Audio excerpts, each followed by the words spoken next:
সাধারণত কোনো পণ্যের দাম বাড়ানোর সঙ্গে সঙ্গে তার প্রভাব পৌঁছে যায় বাজারে, ব্যয় বাড়ে ভোক্তার। কিন্তু এবার ভোজ্য তেলের বাজারে ঘটছে ভিন্ন ঘটনা।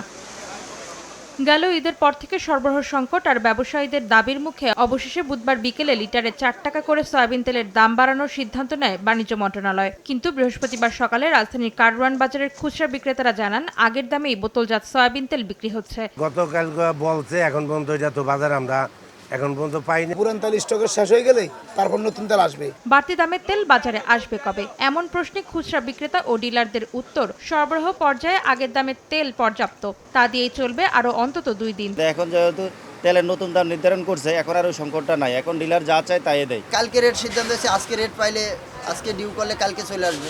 দাম বাড়ানোর পরও নির্ধারিত মূল্যের বেশিতে বিক্রি হচ্ছে খোলা সয়াবিন। ক্ষুব্ধ নাভিশ্বাস ওঠা ভোক্তারা। সয়াবিন তেল 200 টাকা কিনে আনছি, আমরা বিক্রি করতেছি 205 টাকা। 13টি মশলার এক দারুণ কম্বিনেশনে তৈরি ইফাত রশিদ বিরিয়ানি মশলা। উৎসব এখন প্রতিদিন। তেলের দামটা প্রচুর পরিমাণে বেড়ে গেছে।